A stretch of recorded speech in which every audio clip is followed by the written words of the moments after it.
Alright, what's up, good people of YouTube? Just stopped.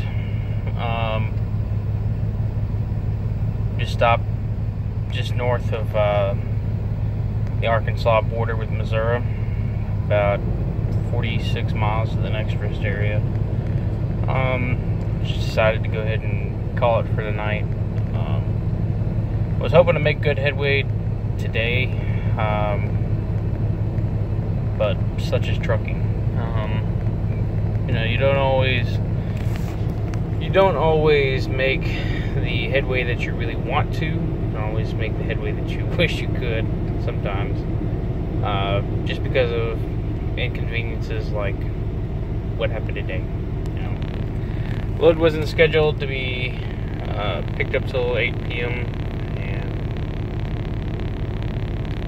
I should have pretty much just probably waited at Pilot or Flying J for a few hours until 8 o'clock, and then went and dropped off my load and picked up the next. But the Procter & Gamble, they said we can't load the trailer any earlier, so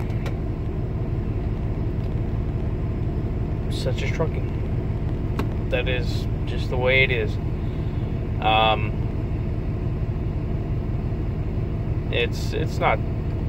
It's not always this way, but sometimes it is. But I already did my post trip for the night. Tomorrow, look forward to a pre-trip inspection.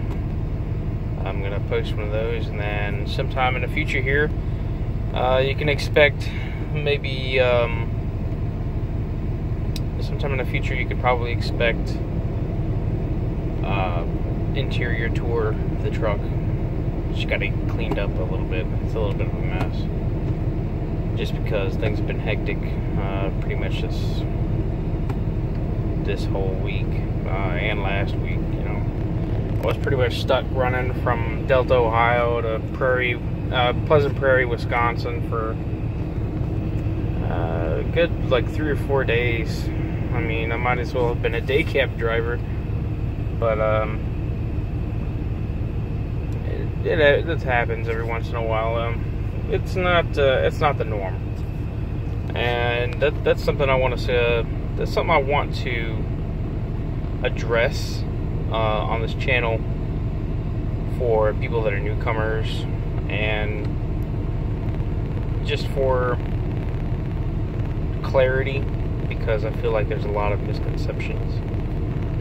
The misconception is that now, because e-logs and because more regulations on the hours you can drive and work, that you can't make the money that you did back in the day.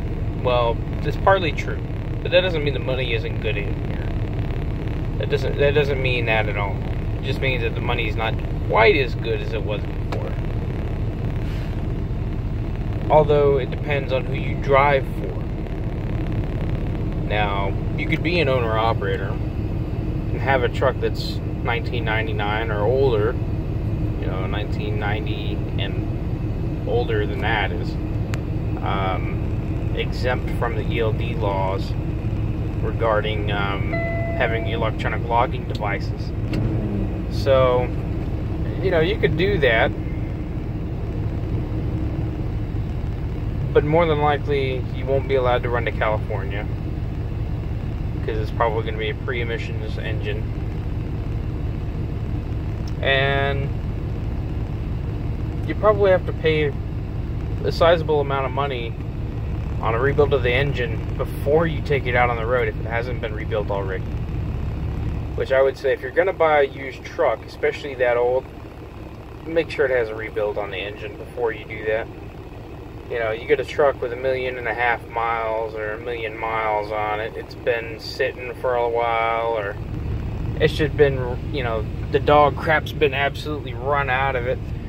It doesn't matter what model truck it is. It doesn't matter if it's a Peterbilt, a Kenworth, a Freightliner, Western Star. It doesn't matter what make and model of truck it is.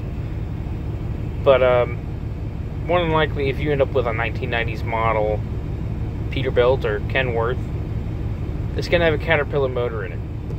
And the thing is about the Caterpillar motors that people don't really like to talk about because people cherish that motor. It's like a collector's piece now. Caterpillar quit making motors. I forget what year, but because of the emissions laws, they could not make the changes to the motors to keep them running the way they were before, because now they had introduced the diesel exhaust fluid, and there was some sort of problem that they were having that they just couldn't address. And so they tried one last try with, I think, like the C15. I think that's the model engine that it was a C15 Cat, and it didn't work. Their sales plummeted. Things did not work out.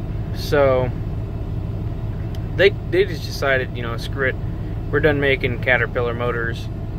We'll just stick to what we know best, and that is heavy duty equipment. Stuff that doesn't include diesel exhaust fluid. And for the most part, I can understand, you know, the new emissions equipment has really screwed these trucks up pretty bad. The newer model trucks are not too bad as far as the emissions stuff, you know. But I will say the Freightliner Cascadias seem to have a certain issue with it, more than I've noticed with other trucks. But then again, every other truck I've had after the Freightliner has been relatively new. I had two Freightliners when I was working at Schneider. I had one when I first started there, and then about 6 months later down the road, they canned that one because it was over 500,000 miles and it was derating really bad. The emissions control stuff, the sensors just kept going out. And that's all it is, really, just the sensors. Nothing else major, but it takes time and money to fix things like that, and people don't really think about that. So if you're looking to be an owner-operator, I'm not the one to look to and talk to. There are other people on YouTube you could probably get better information from, and I'll suggest 3 of those truckers now, and that's going to be Jay Cannell on YouTube here, Makes Sense, MAKECENTS, and I can't remember what the other guy's name is. I have to look him up and find him, but he drives a brown Peterbilt. It's a 2018 Peterbilt 389. Newer truck with the emissions equipment and all that. And it's a good truck. It's a good truck. I mean, he loves it. Oh, that thing is beautiful. I wouldn't mind having one of myself. But those are the guys to look for the owner-operator information. Like I said, I've never done it, so I'm not the one to really ask about that stuff. But it's just one of those things. There's just some common misconceptions that I want to clear up about this industry. One, first of all, it seems like everybody you come into contact with, it doesn't matter if it's family, it doesn't matter if it's friends, strangers, it doesn't matter who. If anybody asks you anything about the trucking industry, the first thing they always ask you about is lot lizards. And honestly, in the year and a half that I've been out here, I've only ever come across one. I had pulled into a Love's truck stop in Dunn, North Carolina. I was headed home, and it was really dark out, and there was an empty lot where there used to be a truck stop, but now is a repair facility for trucks. But they got a huge lot. People go over there and park at night. There's no lighting around there at night. You know, well, I noticed something kind of peculiar and weird about it, the whole situation. Like, I went over there to park, and I seen them do this to another truck that was in front of me when I was going through there. The guy had just parked, and a car came over, and some people got out, went over and knocked on this guy's door. It's like, well, that's kind of weird, because they followed him. They followed his truck when he parked, and when he parked, they shut off their lights. Somebody got out and ran over to the door of that truck. Now, I couldn't see too well, so I couldn't figure out if it was a woman, if it's a man. I don't know if it's prostitution, somebody trying to break into people's trucks, or what. So I go over to this area. There's another truck parked next to me. There's another truck parked over there, so I go park next to his. And when I went over there and I parked next to his, I noticed that there was a car following me, and it shadowed my movements. And when I was backing in, they were backing in next to my trailer. I thought, this is odd, I better lock my doors. So I locked my doors, and no sooner had I popped the brakes, here come a woman running around the front hood of my truck. She come over, knocked on the door, looking up at me. I told her, no, I don't want what you got, go away. So she left. And then I saw that car on the passenger side pull past and go park behind 3 semis. And when they parked behind the semis, I could see people were getting in and out of the cars. And there's multiple people per car, and there's 3 cars here. Well, I called the police because they're prostitutes. It's illegal. We can't have that. And it puts a bad image on the rest of us out here. And not only that, but there's a lot of women that are forced into doing this kind of stuff. And I don't know if you people have heard, but there's kind of a thing, it's truckers against trafficking kind of thing. You know, I called the police, and I tipped them off. I gave them an anonymous tip. It's like, hey, I don't know if these people are trying to set people up to pull them out of their trucks and rob them, or if they're selling themselves for sex, like if they're prostituting themselves out. So, in about 15 minutes, actually a little bit less than that, I'm going to say 5 or 10 minutes. About 5 or 10 minutes, I see 3 cop cars come in, and I'd already pulled my curtains, and I was kind of watching through the center. You know, they had like 2 or 3 men. There was like 2 guys in one car. No, there was like 4 of them, I think. There's 2 guys in one car, and 1 in each of the other. And 2 women per car in the back. Both of these cars, two of the cars were red. One of the cars left before the cops got there. And the cops come in, and it looks like they're arguing with this guy. You know, they're trying to convince him that they're not prostituting or anything like that, I'm sure. And, you know, I just said, well, screw it, it's none of my business, whatever. If they get arrested, it's them. They're the ones out here doing illegal shit. It's not up to me to decide or to see what's going on. I'm not going to put myself in a situation, because if they don't lock them up, guess whose truck they're going to come to? And I don't have a gun. I don't have anything to protect myself with other than a tire thumper. Nothing more than a wooden stick with a steel rod through it. That is not going to do anything against multiple people. So I just closed the curtains the rest of the way, and I hopped in the bunk, stayed awake for a little while. Woke up the next morning, cars were still there, people were gone. So I guess they got arrested. Good on the police department in Dunn, North Carolina for that one too, by the way. Because they could be doing any number of things, from selling drugs, setting drivers up to pull them out of their rigs and rob them, and to number 3, prostituting those women. And sometimes, like I say, women are forced into that job, and they do it against their will. And I don't support and condone any of that, not whatsoever, you know. But that was the only time I ever seen that. And then one of the other misconceptions I wanted to clear up was the idea that as a trucker, you're gone away from home all the time. Well, it's true to a certain extent. It's true to a certain extent. Not 100%.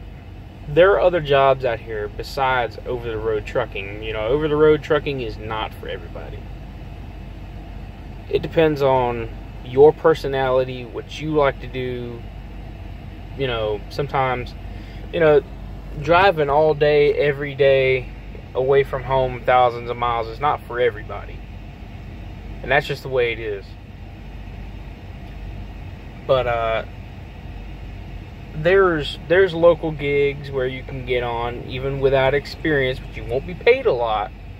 You might make $15, $18 an hour, which is not bad, don't get me wrong, but if you're talking about, I spent $4,000 or $5,000 on the CDL, and I go and work $14, $15, $18 an hour for a local day cab company,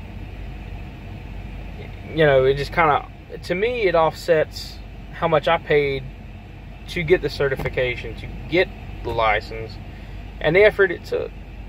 Because it's not 100% easy. I mean, driving school was the easiest part. The hardest part was when you go to school in another company, and they teach you how to do things their way. That was the hardest part, because they're more critical of you than they are at the school. The school just teaches you just enough to know what you're doing to drive forward and a little bit of backing to pass the test. That's all there is. And I didn't go through an owner-operator. I kind of got lucky. I was a volunteer firefighter. I was going to go to EMT school.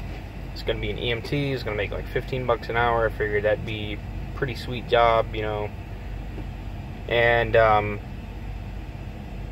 was just like, you know, well, you know, screw it, yeah, I'll do that. And then one day I remember, you know, my mother called me, and my mother works at a college there in North Carolina. It's a community college or a technical school, something like that. And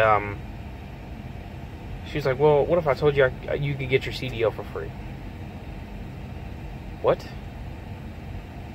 kidding? The program's like $4,000 or $5,000. Not gonna let me take that class for free. When I tell you I got lucky, I got lucky. My mother went and asked her boss about it.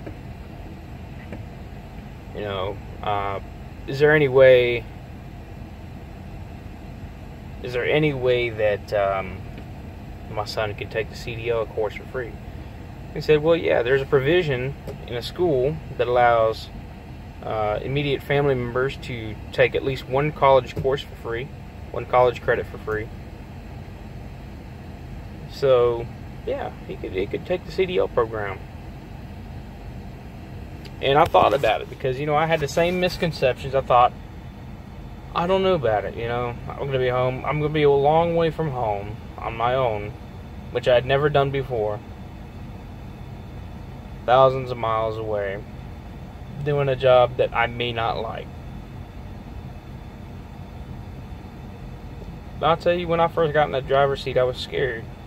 But the guy that taught me how to shift that truck and drive it really taught me how to do it right. And that guy, you know, man, once I got used to it, I was loving it. And he could tell me I could make $30,000, $40,000 a year or more in the future just driving. Yeah, I'll do it. But, you know, it depends on your home situation. Do you have obligations at home? You know, you have a family, you have kids, you have a wife.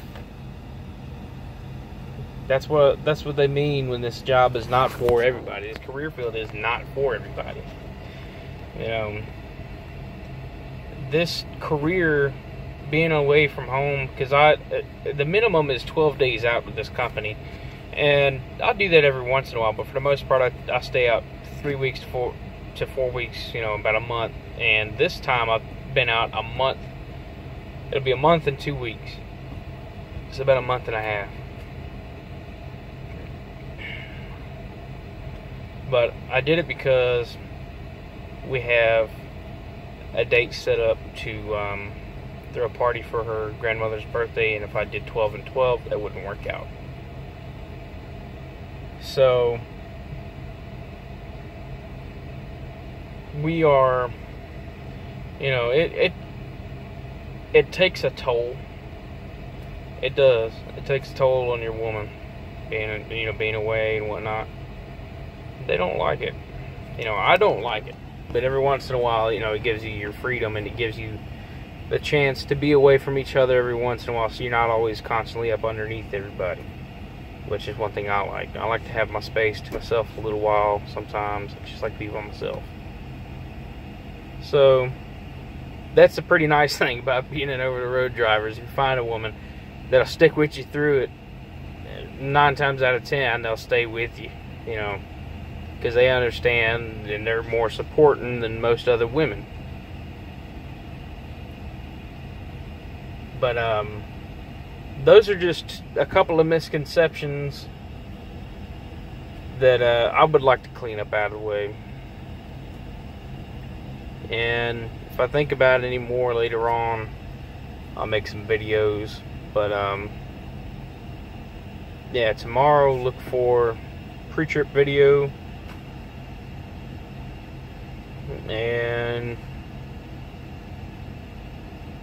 maybe in the future sometime, maybe in a few days, maybe in a couple of weeks or so, I'll have a interior tour set up, and maybe this summer you'll get to see my fiance. She likes to ride with me every once in a while, so she's in college, so she doesn't get to go with me all the time, but otherwise it's not a bad career field. I enjoy it. But alright, good people, see you on down the road. Keep the wheels moving, keep the shiny side up. God bless, and have a good day. Bye now.